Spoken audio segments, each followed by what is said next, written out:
Hi, it's Kyle from Bitewing Games, and today we're going to be learning how to play Trekking Through History. In Trekking Through History, you're going to be going on an epic 3-day vacation, traveling to the past. The point of the game is to win, and you win by having the most points. Points are scored by collecting sets or treks of cards. Each turn you will select a card. If the card is further ahead in time, you will add it to your current trek. If the card is further back in time, you will close your current trek and begin a new trek. Points compound, so the more cards in a trek, the better.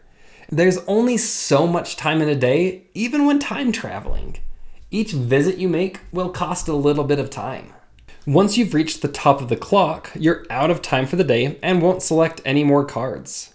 At the end of 3 days, the player with the most points wins. So you'll score points by collecting these cards, forming treks. You'll also score points throughout the game by collecting tokens and placing them on a personal player itinerary. And you'll score points for unused time crystals at the end of the game. Let's take a look at the setup. Set out the playmat, clock, and tokens. Place the Ancestor cards in the upper left corner of the playmat. Set out a specific number of Ancestor cards, depending on the player count. Separate and shuffle each of the decks of cards, day 1, 2, and 3. Set the day 1 pile face up on the leftmost space of the departures row. Fill the row with 5 cards. Each player takes a matching colored wood token, stopwatch, and crystal tank, with 1 time token to start the game.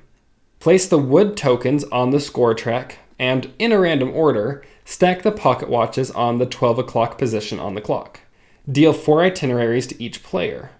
Each player will look at and select 1 itinerary to be used for the first day. The player whose stopwatch is on top will be the first to play. Rather than clockwise turns in this game, the player who is furthest back on the clock will go next.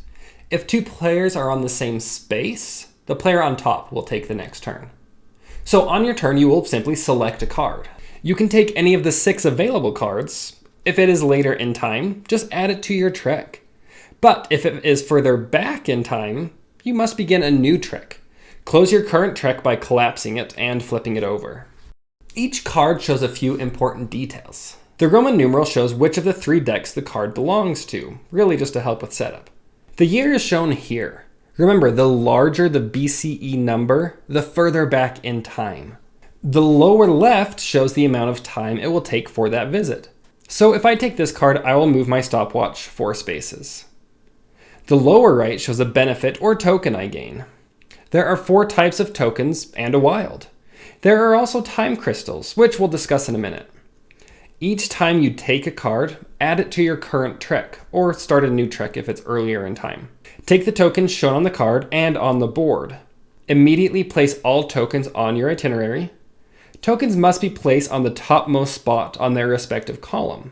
Wilds can be placed on any of the colors. Throughout the 12 hours of the day, you'll be placing tokens on your itinerary. If you cover a spot that has a point value, immediately move your marker that many spaces. And same with completing a row with points next to it. So once I've placed these tokens, I will earn the 6 points shown on the card. Aside from the 4 types of tokens and the wild, there are also time crystals. Rather than placing time crystals on your itinerary, you will collect your time crystals on your crystal tank. Time crystals will allow you to decrease the amount of time spent when taking a card. For each time crystal you return to the supply, you will decrease 1 hour from the time required on the card. However, each visit must cost at a minimum 1 hour. You can never decrease the time to 0. So on this card, I could use up to 3 time crystals, in which case I'd move my stopwatch just 1 hour. And look at that, I'm the furthest back again, so I'll get to go again. Uh-oh, I really want to continue this trek, but I'm not getting the cards that I want. I believe our adventure through time has taken a most serious turn. But, lucky for me, I can always make a stop to visit an ancestor. Instead of taking a regular card, I can instead take an Ancestor card. It essentially acts as a placeholder, copying the date of the last card. This will allow me to continue and extend my trek, even placing multiple Ancestor cards next to each other. Ancestors can never be used to start a new trick. They always extend the trick you're currently working on. So on your turn, you'll take a card, collecting the bonuses, and add that card to an existing trick or start a new trick, and then move your stopwatch. Slide and refill the departures row, and the next player, the one furthest back, goes next. Players will always stop at the 12 o'clock. You can go past it. So if I were on the 11 o'clock, I could still take any card regardless of the time shown. But my stopwatch would still stop at the 12. But if I land on the 12 o'clock spot exactly, I will earn 3 points for being punctual. Once all players have reached the 12 on the clock, it's time to start the next day. At the end of the day, discard the current day deck and set out the next day cards. All players clear their itinerary board and choose one of their new itinerary boards from the ones they haven't selected yet. Do not discard your current trek or time crystals. Time crystals carry over and you can continue your trek on the next day. Days 2 and 3 are played the exact same way as day 1. Great Scott, we've reached the end of our 3-day journey. Let's jump to final scoring.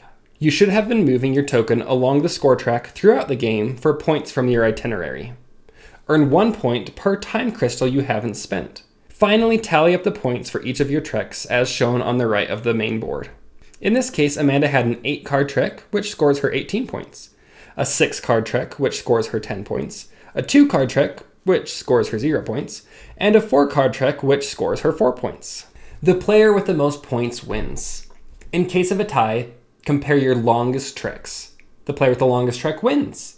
If that's still tied, compare your second longest trek, and then your third longest trek. If there's still a tie, the players share the victory. And now you know how to play Trekking Through History. If you have any questions, let me know in the comments below. Until next time.